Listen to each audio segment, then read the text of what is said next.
Good morning and welcome to our dialysis cooking show. And Njeri and I today want to discuss how we can make a healthy Thanksgiving meal that will be appetizing as well as enjoyable. Today on our menu we have a cardamom and leek carrot soup. Delicious. We're going to be sharing these recipes with you, so as we talk about them, and as we fix them, you will see the recipe come up on the screen.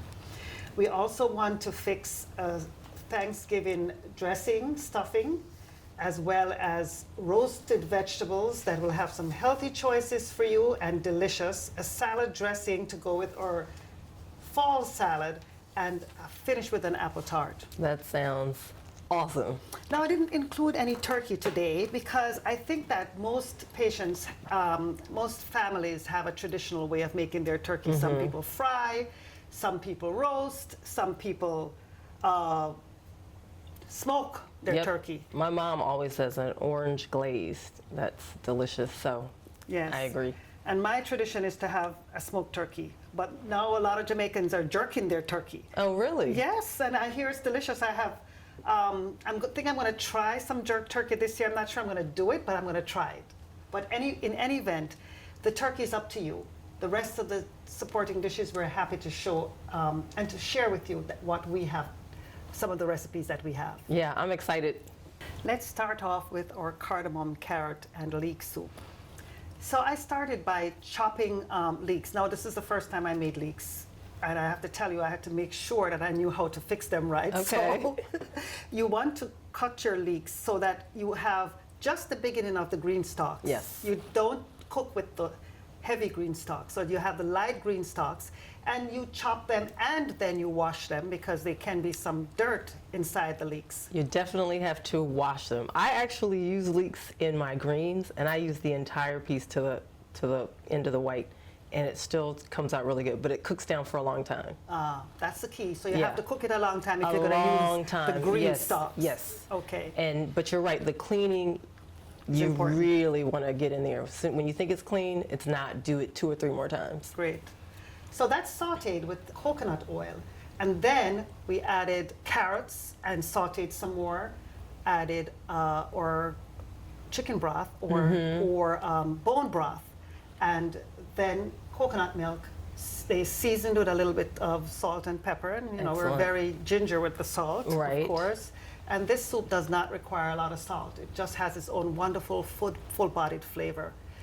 And I love this. I have to cut in here. This is an excellent recipe and an excellent choice, especially for our patients, because number one, you have the bone broth, which gives you a good amount of protein without having to eat a lot of meat. And then you also get a lot of minerals. And then the beautiful part is that you use the carrots instead of a winter squash, so it brings the potassium content down. And then I love the fact that you had the cardamom and then the full fat coconut milk and then the pepper. So the black pepper and the fat in the coconut milk allow the cardamom, the absorption rate of it and all of the different things that make it medicinal. It allows that to absorb into our systems at a greater rate. So this is an all-around beautiful dish. And then with soups, everyone can use them. So if you have poor dental hygiene that we're still working on, you can still eat it and do well and get a good amount of protein. And then, like you said, a small amount of sodium because you have so much flavor from all of the other ingredients. I think this is an excellent choice. Well, good. We talked about this actually, Njeri and I. We wanted to make sure that we had something that didn't give us too much potassium. And the carrot was a better choice than just using our winter squashes. Exactly. Now, in truth, you can always mix them together. The carrot and the winter squash can go together, and that also, in this recipe, you could do half and half, makes a wonderful soup, and it tastes just as delicious. You can puree it completely. In this case, immersion blender, sorry. And because I like a little texture in my soup, I didn't puree it all the way. Okay. So that's an option that you can use your regular blend and puree if you don't have an immersion blender. Yeah. The immersion blender is excellent for people like me. I like to take shortcuts in the kitchen. So immersion blender, exactly. So if you can get it, they're reasonably priced, and as Dr. Jamieson said, it makes a big difference. Now, I tell you, in the winter, a soup that's warm and filling and healthy is just wonderful. You can make these, you can keep it in the freezer to pull out on a Friday evening when you don't want to be bothered to cook, Good with idea. some cornbread or Yeah. some other, just olive bread or some starch. Excellent choices. And this is the place where you will put in those different starches that kind of fill you up and give you some comfort, instead of using some of the traditional comfort foods that may bring up your phosphorus or your potassium as well. So this is an excellent wintertime choice. Great. Okay. Now, the second recipe that I'd like to share is a dressing or stuffing recipe. And this is my own modification that I've been making for years. My kids love it. Okay. So I use the traditional crouton bread dressing mixed with potato. Oh, okay. So I usually, and I'll tell you, I can easily take a shortcut with some stovetop stuffing, or you can just use seasoned croutons. Either way will Okay. work. But I start off with sauteing my onions and garlic and in butter. I admit that I use butter here. You can use olive oil if you wish. Either one will do, or even coconut oil will do for the fat. And after sauteing, then I'm adding my potatoes that have been boiled prior with a very lightly salted water. I add celery to give it some crunch and a little bit more body, and then I use again chicken stock Okay. or bone broth, and Nice. I usually opt for the bone broth again because of the higher protein content. And I add my seasoned croutons and my little spices. I always add some fresh thyme, some fresh rosemary, some fresh oregano Yeah. or sage, whatever I have on hand to make my dressing even more special. I think that is so key. If you ever get a chance to do an experiment using fresh herbs, this would be a great opportunity to try out this recipe. And then you could couple it against using some of the dry herbs. It's a completely different experience cooking with the fresh herbs. Try it out. So I give kudos to you for really encouraging your patients to use that. But the butter, I think that's phenomenal. Butter and eggs have gotten such a bad rep for the last 10 to 20 years based on science that we now know was a little faulty. So I love the fact that you used butter, especially if you can use an organic butter that doesn't have a lot of hormones and antibiotics in it. But butter and the yolk and eggs, they have the X factor that we're always looking for in terms of supporting brain health and supporting just our nervous system. So I think it's fantastic that you actually incorporated butter into the recipe.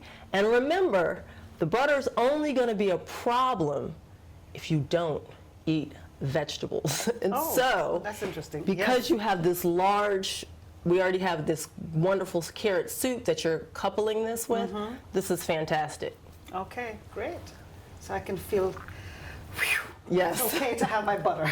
I actually enjoy, butter's my Yeah. fat of choice when I'm baking and when I'm cooking, because I think it brings a special flavor to your food. Yeah. Yeah. Apart from the fact that it tastes so good. We made some roasted vegetables. Now, I love to roast my vegetables. It's a do shortcut. And then I can mix and match the vegetables I want. I Yeah. can have several different vegetables for different textures. And I end up having less to wash with a delicious flavor. Now, the vegetables that I used this time were full of color. Yes.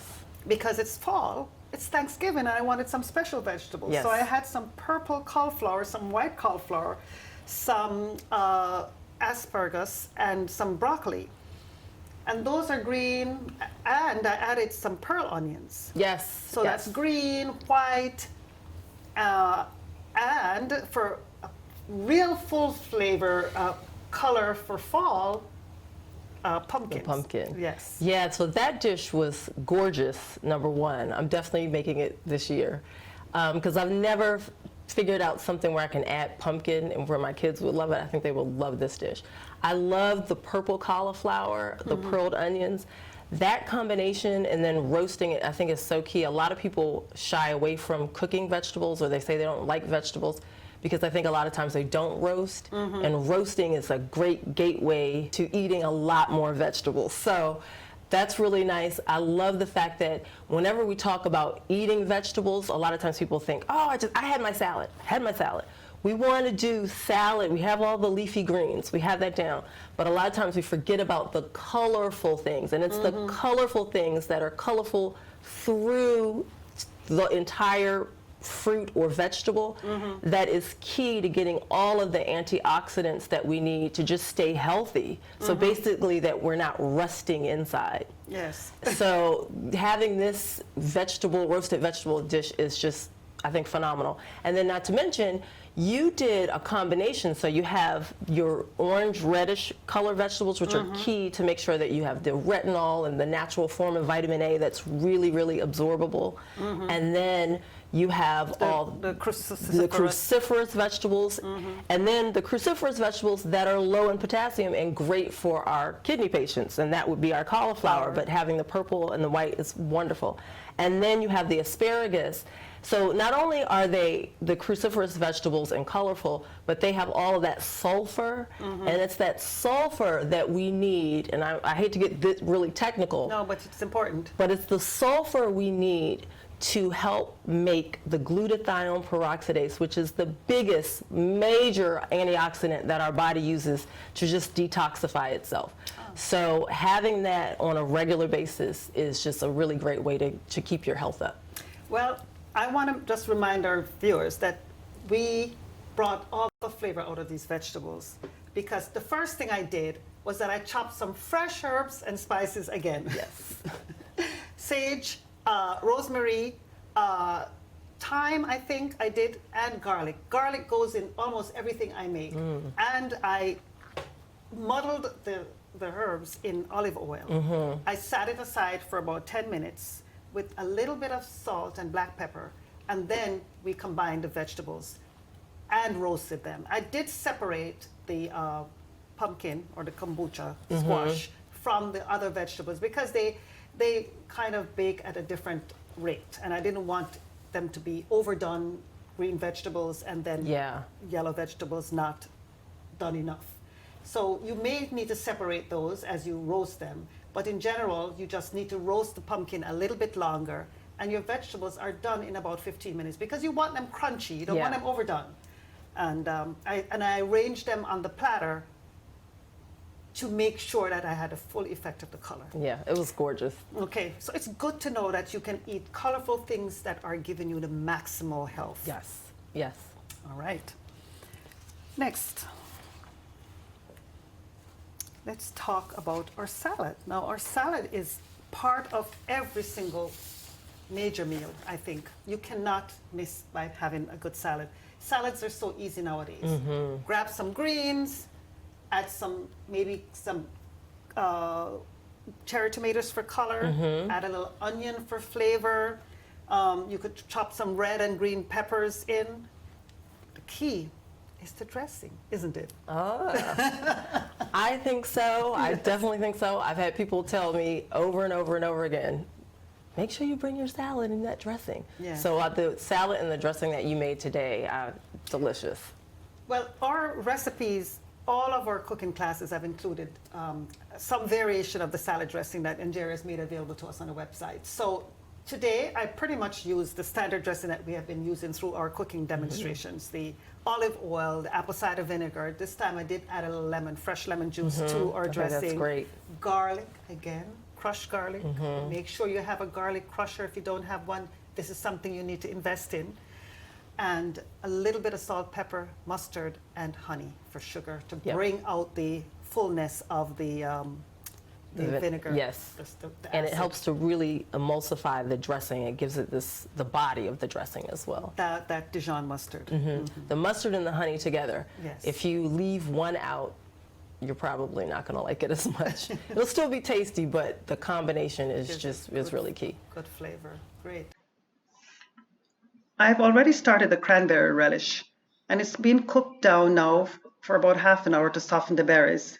But in the pot is a package of fresh cranberries, a half a cup of sugar, a cup of red wine, a quarter cup orange juice, a teaspoon of grated orange zest, a stick of cinnamon, and a teaspoon of vanilla.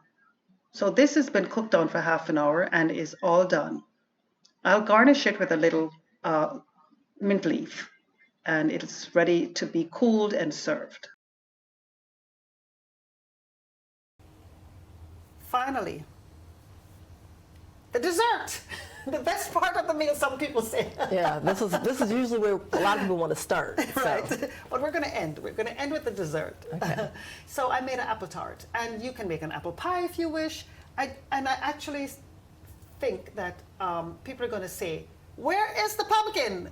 Well, I will give you a pumpkin recipe for a pumpkin pie, but I didn't make a pumpkin pie today. I think I love the apple tart because it brings out the artistic side of me. I can express myself with that, and I love to make my pie shell from scratch. Nice. The key is, and I learned this from the French people, butter. The key is butter. A lot of butter. Yeah, so to one, flaky. Yes, 1 cup of flour, 1 stick of butter. The key is to really crumble it in. You'll take 5 minutes to crumble it in, add your water, roll it out, voila. And I use salted butter, so I don't put any extra salt in it. That's salty enough. And the butter should still be a little firm when you're doing it, like cool, firm. Yes, you don't want to use melted butter in this. You need your butter straight from the fridge. You cut it in and you crumble it so that you end up having a bread crumbly mixture before you add minimal water, maybe 2 tablespoons to. Now, if you're making a pie where you have a cover, you're going to need to double that. So you'll need 1 cup of flour for your topping and 1 cup of flour for your base. But you can do it all together, right? And separate them, or do you think it's best to do it? I do them all together and I separate them. I just separate it in half and I roll out the bottom and then I roll out the top. Okay. And you can make your shell prior to when you're ready to assemble your pie, because you can separate them with some wax paper and refrigerate it until the next morning, and you just put it together. Okay. My apples were just cored, put a little lemon juice, and then I like a little flavor in my apples, so I added a little vanilla and almond essence and a little bit of cinnamon. Yes. I did not sugar these apples. Okay. They didn't need any sugar. And you used the Fuji apples? I didn't use Fuji. I used Honey Crisp. The Honey Crisp, okay. They're pretty tart and they're good for apple pies. You can use your Macintosh, the green Macintosh apples. And they're not as sweet, but they will work just fine. I did finish the apple tart after I arranged it. Oh, back up a little bit. I layered the shell with some unsweetened applesauce. Okay. Now I actually made my applesauce by just cooking down the apples. Some apples, a couple of fresh apples. I cooked it down and I blanking on the word I need to use. I reduced it. I reduced it so that it was caramelized. Oh, okay. And it brought an extra flavor to the apples. Yes, okay. So I caramelized the apples. I layered them on the dish. Then I arranged the apple tart and brushed it with a little apricot jelly. So you have a little glaze on top, and that's all the sugar you need. Yeah, okay, that's great. And I think having the applesauce caramelized like you described, it completely will change that flavor profile, which is really, really nice. And I would actually say to you, the fact I would rather have the apple pie than the pumpkin pie, especially because we are in the Mid-Atlantic region and we're in the DMV, or Virginia, Maryland, DC. But apparently Virginia is one of the biggest apple producers in the country. So you can pick apples. This is a great place to try out, and you could maybe do a couple of different apple tarts similar to Dr. Jamieson's, using the different apples. Like maybe you could use the Macintosh, like she said, and then also the one that was in the recipe, which is the Honey Crisp. So I think that's great. The key is that you have an apple that's tart. And if you're not sure, go to the farmer's market. They will tell you which tart apples are better for your pie. Yeah. Because the better the apple, the better your pie or tart. And I'm definitely going to try. I have to try that applesauce and then the Yes. preserves of the jam. It's the apricot preserve. I just brushed it Apricot on top preserve, so that you okay. have a nice glaze. So you can serve your apple tart just like that. It doesn't need anything. But if you're an ice cream lover, if you wanted a la mode, 1 little scoop of ice cream or a dollop of Greek yogurt Yeah. with a little bit of honey on top, just finishes it off perfectly. I think that's great, and I just want to add one other point, and I know everyone's going to roll their eyes when I say that. Don't forget to take your binder. Absolutely. Thank you so much for joining us today. We hope that you enjoy making this food as much as we enjoy talking about it.